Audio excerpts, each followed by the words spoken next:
frase de hoje, aquela de agora em diante? Dizer para vocês, com muito orgulho, anunciar para a nação que o tempo do medo acabou!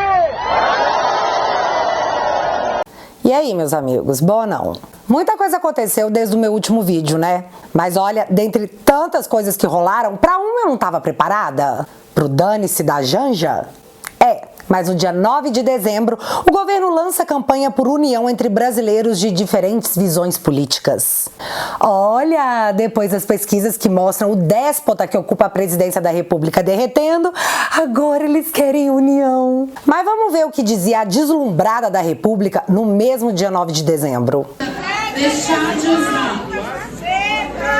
Gente, a gente precisa deixar de usar o termo bolsonarismo. Esse cara, o inominável, tá inelegível, tá? E se tudo der certo, logo ele vai estar, ó. A gente precisa começar a chamar as pessoas de fascista, porque é isso que elas são. É o fascismo que mata, que nos anula, que quer... No papel era vamos construir, mas a realidade chama todo mundo de fascista porque todo mundo que eu odeio é Hitler. O papel aceita qualquer coisa, até uma assinatura em uma carta pela democracia, por muitos que não estão nem aí pra democracia. Mas quando você fala democracia, soa bonito, né? Parece que você está em busca de algo virtuoso.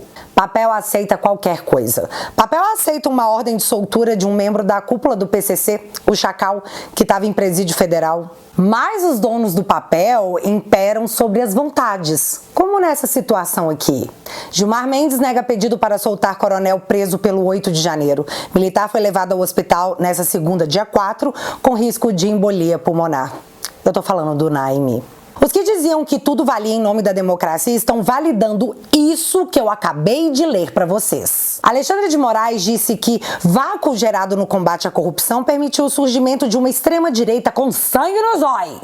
No mesmo dia lemos a seguinte matéria: novo juiz da Lava Jato absolve José Dirceu em ação por lavagem de dinheiro. Aí fica difícil, né, Xande? Como parar de ter fome por justiça quando pessoas que sobem hashtags vão parar em inquéritos que se arrastam por 4 anos e são perseguidas, enquanto um cara condenado por tráfico, por tirar a vida de outra pessoa, condenado a mais de 70 anos de chilindró, deixa a prisão após decisão judicial, onde a juíza sustentou que a medida tomada estava acompanhando o entendimento da Suprema Corte do Brasil. Tá na matéria, tá exatamente assim, com essas letras. Mas vamos falar de fake news, o que aparentemente é o maior crime do século.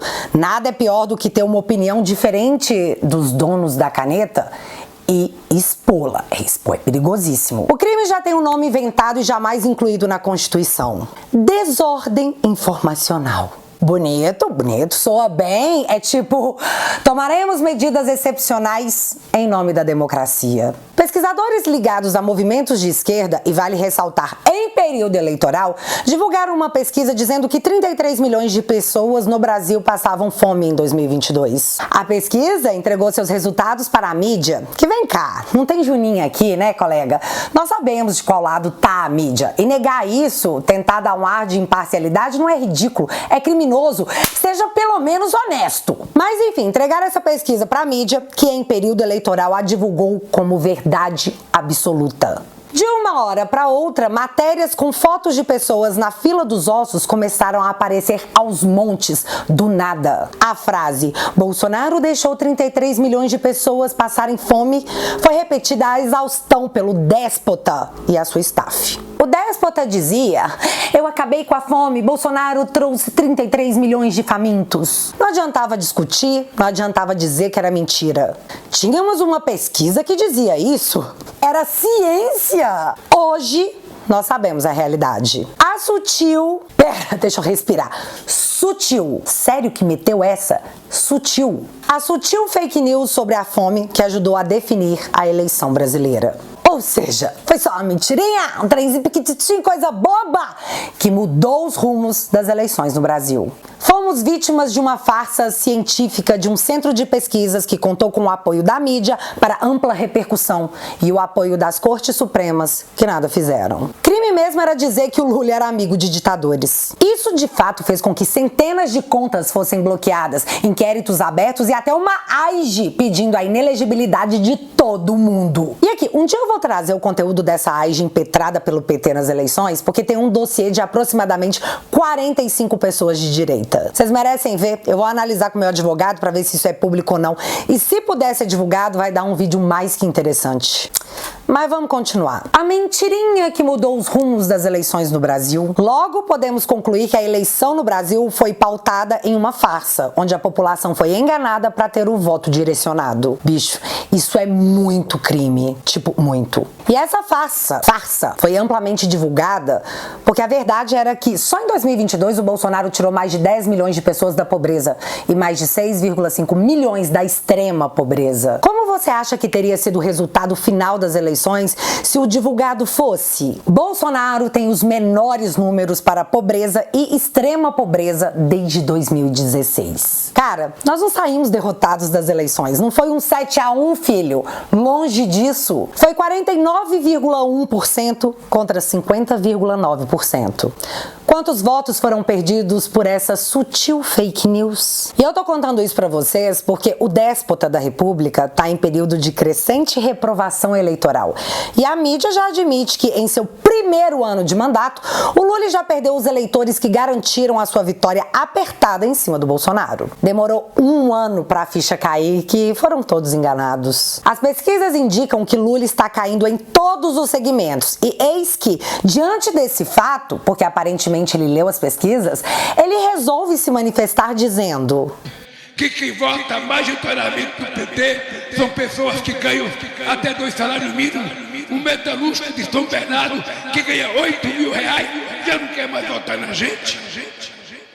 Pega a pesquisa e vocês percebem que quem ganha acima de 5 salários mínimos já tem dificuldade de votar na gente. É porque essa pessoa ficou ruim? Não. É porque possivelmente essa pessoa elevou 1 milímetro do padrão de vida dela, de aprendizado dela, e nós não aprendemos a conversar com ela. 2 pontos super interessantes nessa fala. A primeira é que ele assume que se a pessoa consegue um pouco mais de aprendizado, ela não vota no PT. O que, obviamente, desmente os próprios petistas que dizem que eu sou inteligente, eu voto no Lula. É bem mais claro do que isso, galera. Nós temos como patrono da educação desse país Paulo Freire e estamos há anos pedindo que isso mude. Hoje a matéria da Folha é assim: você acha mais importante a escola dar aula de matemática ou de empatia? As notas do PISA esfregam na nossa cara que não tá dando certo. Para de ser negacionista. O Brasil deixa de lado a formação de estudantes para focar na formação de militantes. Isso precisa parar imediatamente. 7 a cada 10 brasileiros não sabem matemática básica. Matemática ou empatia? E vem cá, segundo o déspota, uma pessoa sem aprendizagem conversa com os militantes do PT. Aquele negócio de só o conhecimento liberta é muito real. E durante muito tempo nós dizemos para vocês que o PT não quer ninguém rico, porque, de novo, o próprio Lula disse que se o cara melhora de vida um pouquinho, ele também não quer mais papo. Então tá bem coerente, para manter a existência do desgoverno, que o povo seja refém do Bolsa Família. Pra que ensinar a pescar se eles podem continuar não sabendo pescar e eu dar o peixe? Eles vão constatar que se eu sair, ninguém vai alimentá-los e nem vão se dar conta que eles podem fazer isso sozinhos. Reféns pelo medo. Medo da fome. 33 milhões de famintos no Brasil. É a frase que definiu a eleição. Corta a corda que amarra os seus pulsos, povo brasileiro. A verdade tá aí, apenas receba. Enquanto isso acontece, a Gleisi Hoffmann aparece para dizer que se a aprovação do Lula cair, o Congresso vai engoli-lo. E não tem nenhum segredo sendo tramado no apagar das luzes, tá? Tá na matéria dos jornais. Olha só, governo Lula recebe alerta de possível tsunami político. O Planalto foi avisado que se não empenhar as verbas prometidas ao longo do ano aos parlamentares parlamentares até 18 de dezembro, verá o caos. Tá vendo? Não tem mistério. Ou paga as emendas ou nós não vamos mais votar com você. No Mensalão foi exatamente assim que aconteceu, mas era verba direta pro bolso dos políticos. Agora são emendas que eles podem destinar, tipo o Juscelino, ministro do Lully, que tem preferências por empresas e projetos da área familiar e de amigos. Ou o Janones, que destinou 76% das emendas para a prefeita de Tuiutaba, que por sinal é sua ex-namorada, para bancar show do Alok e show sertanejo. E a maior sacanagem de todas é que esse derrame de emendas é totalmente ignorado pela mídia. E aqui eu vou te explicar uma diferença primordial para que a real dimensão do que ocorreu seja de fato entendida. Vocês lembram do orçamento secreto, né? Isso também foi munição da mídia contra Bolsonaro. As emendas do relator tiveram seu nome alterado. Orçamento secreto do Bolsonaro. Gleisi Hoffmann chegou a dizer que esse era o maior escândalo da história do Brasil. As emendas do relator, que a mídia chamou de orçamento secreto. O negócio é que o Bolsonaro jamais teve participação na destinação desse dinheiro, pois, como o próprio nome fala, são as emendas do relator. Ao contrário do que a mídia levou milhões de pessoas a acreditarem, não era o Bolsonaro que destinava esse dinheiro aos parlamentares, e sim os próprios parlamentares, entre eles mesmos, através de um relator. Para ficar mais claro, uma fatia do orçamento, uma grande fatia, diga-se de passagem, foi retirada do controle do Executivo, no caso o presidente da República, à época Jair Bolsonaro, e destinada para o Congresso. Como você vai negociar a aprovação de projetos se quem decide para onde vai o dinheiro não é você? Mas olha que interessante. Após as eleições de 2022, no mês de dezembro, a Rosa Weber retomou a votação sobre a constitucionalidade ou não das emendas de relator, o dito orçamento secreto. E em seu relatório ela disse que, ops, isso aí não é constitucional. Dessa forma, já com o déspota eleito, todo o orçamento das emendas de relator ou orçamento secreto saíram das mãos do Congresso brasileiro diretamente para o controle do Executivo. Agora, o déspota. E é esse dinheiro que agora é reclamado pelos parlamentares porque existem, sei lá, condicionantes. Se você votar comigo, eu libero sua emenda. E é por isso que você tá lendo de 15 em 15 dias matérias dizendo que o governo tá liberando bilhões em emendas às vésperas de votações importantes. Ficou claro? Só que pra mídia o problema era o orçamento secreto do Bolsonaro, usado à exaustão em ano eleitoral por pura manipulação ideológica. Mas já dizia Lully, uma vez que você aprende um pouco, você rejeita o petismo. E então nós caímos no que espera o Lully, além de um Congresso furioso querendo suas emendas, é claro. O orçamento enviado para 2024. Tachad bateu no peito e disse que o déficit seria zero. Simone Steppe disse que vamos pegar com Deus para isso aí acontecer, tá? Lully disse que, se tiver um déficitzinho, déficit sutil, não tem problema. Já o Lira apareceu para dizer que tem problema sim, e o problema se chama Constituição, já que caso a meta não seja alcançada, haverão consequências constitucionais. Mas pensando bem, talvez não seja nada para um poder judiciário, né? Mas resolve rapidão isso aí. Mas eis que entra em campo o líder do desgoverno, aquele que teve o assessor pego com dólares na cueca, dizendo em alto e bom som: se tiver que fazer déficit, vamos fazer, senão a gente não ganha a eleição em 2024. Vamos entender. Um projeto de poder será colocado acima do bem de uma nação. O dinheiro é prioridade para ganho eleitoral, não para melhorias para a população. Entendeu? E fica mais grave, porque estamos em um verdadeiro tsunami de impostos. Toda semana é um novo imposto anunciado ou uma nova alíquota que aumenta. E o desgoverno diz que isso está acontecendo porque nós temos uma meta ambiciosa de déficit para 2024. Então todo mundo tem que contribuir. Mas aí o líder do governo na Câmara aparece para dizer que a prioridade não é essa, tá? A prioridade pro seu dinheiro é vencer as eleições. Com o seu dinheiro, galera. Com o nosso dinheiro. E com o nosso dinheiro, Lula segue viajando, gastando bilhões com essas viagens. A desculpa seria que essas viagens vão trazer investimentos para o Brasil. Mas a realidade é que não só o investimento estrangeiro caiu 40% no primeiro ano do déspota, como também a diplomacia do Brasil segue ladeira abaixo. E isso é fato. Fato! Não opinião. Fato. Estamos hoje ao lado de Irã, Rússia, Venezuela, Cuba, Nicarágua e agora ter que lidar com o déspota dizendo pro mundo que Israel e o Hamas são iguais. Só nessa última viagem do déspota, ele levou 1.300 pessoas, pagos com o seu dinheiro contribuinte, para esse vexame mundial. A Alemanha, antiga simpatizante do Lula, já o coloca como um problema. Afinal, nas eleições, o Lula pregava a luta pelas mudanças climáticas. Bora fazer transição energética, descarbonizar o Brasil, yay! Esse foi o discurso que encantou o gado. A Alemanha, na época, amou. Afinal, o Brasil não pode se desenvolver. Iremos virar ameaça em termos de exportação. Temos que ficar no nosso chiqueirinho, limitados, achando que a culpa do carbono do mundo é nossa. Mas aí o Lula vai entrar para a OPEP, para integrar o hall dos maiores produtores de petróleo. E a cara da Marina, nossa, como eu queria ser um mosquitinho. E se você acha que eu tô criticando isso, você tá enganado, meu amigo, isso foi maravilhoso. Pra mim, né? Pro carinha que votou no Lula, não. Ele pode ter ficado chateado, pá, mais tapeado que o pica-pau. Ah, vocês lembram também dos Yanomamis, que também foram usados no período eleitoral como se Bolsonaro estivesse permitindo o genocídio indígena? Cara, isso foi muito forte. Veio a campanha pesada da mídia. Aí entraram os artistas da Globo, os militantes do Twitter, o bonde todo. Pra agora, o desgoverno anunciar que não vai mais divulgar os dados de Yanomamis que perderam suas vidas devido à alta dos números. Pega mal, né? Não, e você não adivinha. É com amor. Ninguém liga. Não tem artista subindo hashtag e fazendo vídeo coletivo. Do nada, ninguém se importa mais. Era só no período eleitoral mesmo. E aqui, eu não vou nem falar do desmatamento recorde que segue em 2023, tipo no Cerrado, que aumentou mais de 200%, porque, de novo, isso não é mais um problema. Se fosse o Bolsonaro, seria um problema. Mas é o Lula, então ninguém liga. Pode procurar, revira a internet. Te desafio. Ninguém tá nem aí. E sabe a história de miliciano? Ai, miliciano. Pois então, o deputado do Fazueli foi pego como participante de uma milícia. E acredite, teve militantes da esquerda dizendo que o cara era bolsonarista, mesmo com dezenas de fotos e vídeos que deixavam claro que ele era da turma do Fazueli. E isso não é desonestidade intelectual.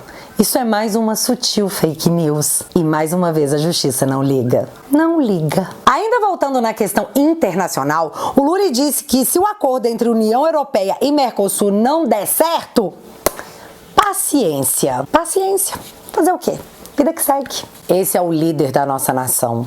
Mas os BRICS, que tem um monte de ditadura, opa, é nóis, fiote, traz a Venezuela também. É a festa da companheirada, tá faltando Maduro. Gás mais caro para 2024. A energia também, mais de 10%. E o aumento da energia é um caso interessante, já que a Agência Nacional de Energia Elétrica propôs um fundo de mais de 37 bilhões, o maior orçamento dos últimos 11 anos. E é com esse fundo que é bancado os subsídios dados pelo governo e pelo Congresso. Mas olha só que legal, 88% desses mais de 37 bilhões serão repassados para a população através do aumento da conta de luz. Você entende que o desgoverno dá o peixe, fica com os louros e depois envia a conta embutida no aumento da sua conta? Genial!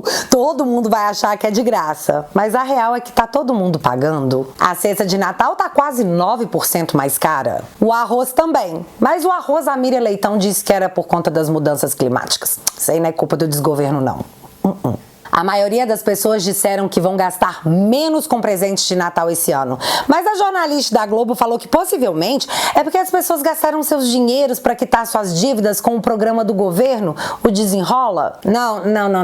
Na verdade, ela disse que a confiança no déspota caiu por esse motivo. Porque as pessoas estão pagando as dívidas e não sobrou para comprar picanha e cervejinha. Cara, eu não tô brincando, ela realmente disse isso. As exportações do Brasil também caíram drasticamente. O PIB está sendo revisado para baixo. A arrecadação, mesmo com a alta de impostos, segue caindo, continua caindo sempre, ó.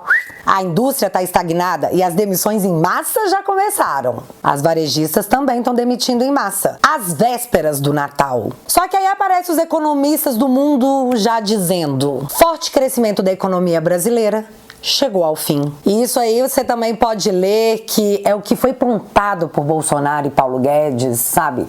Acabou, a colheita já era. Sorria. Você foi enganado em muitas maneiras, de muitas formas e jeitos. E se a gente sentar aqui e assistir, nós teremos uma Suprema Corte composta por ativistas políticos como Flávio Dino, que chegará ao Supremo para reforçar a regulamentação da internet. Galera, o cara fez uma reunião com as Big Techs dizendo que ou eles se ajustavam às normas do desgoverno ou poderiam sofrer coercitiva, poderiam virar réus. E ele já chegará com esse discurso na Suprema Corte, que também pretende regular a internet. Pra ontem. Aqui é onde petista não se cria. Aqui é onde a gente consegue mostrar os fatos omitidos. É aqui que nós transformamos mentes, que ajudamos pelo argumento, mas acima de tudo pelos fatos, na mudança de opinião. E aí eu vou voltar no início do vídeo. Dizer pra vocês, com muito orgulho, anunciar pra nação que o tempo do medo acabou! As pessoas estão voltando às ruas, em todos os lugares, porque, se não nós, quem? Quantas vezes dissemos que no nosso turno não? Quantas vezes nós dissemos que nós não seríamos uma Venezuela? As coisas podem estar ruins agora, mas ficar sentado no sofá vai resolver o quê? Você tá cansado agora? Imagina quando for você o atingido, ou quando você for mais atingido. Cara, eu cansei de sentir medo porque o hino da minha pátria diz: verás que um filho teu não foge à luta. Chegou a vez da Argentina, de Portugal, da Holanda, da Espanha.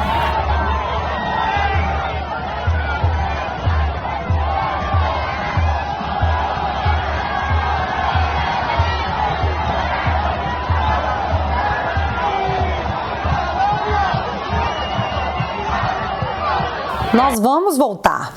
Não é uma questão de se, é de quando. Mais perto, mais longe. Isso vai depender de cada um de nós. Recados foram dados. 2024 vai ser com a gente. 2026 também.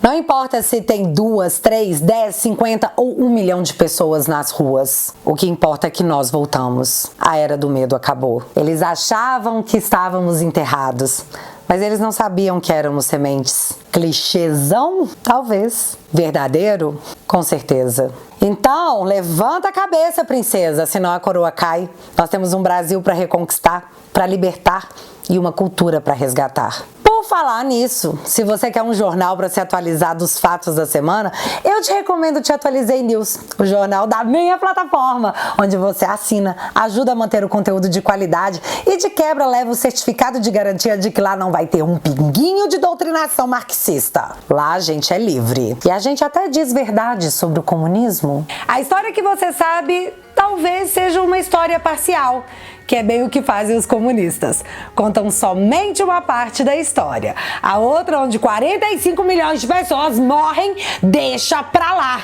Precisa contar isso? Precisa? O imperador dessa época sofreu desse mal e acabou comprando um triplex no Guarujá, um sítio em Atibaia e tendo uma conta com 300 milhões de dólares mantida no nome de uma empreiteira.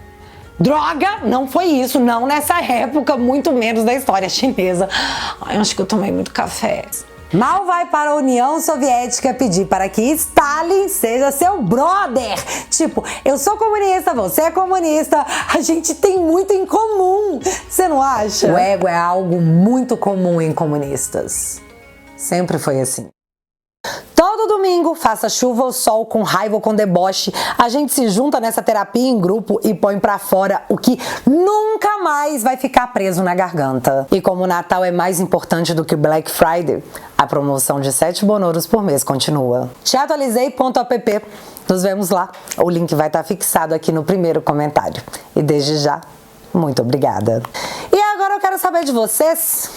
Chega de ter medo, né? Me conta aqui nos comentários que eu quero saber. Se você ainda não é inscrito aqui no meu canal, meu amigo, se inscreve e deixa seu like. Porque você já sabe, acontecendo alguma coisa de relevante ou irrelevante, a gente volta. Beijos, galera! Fui!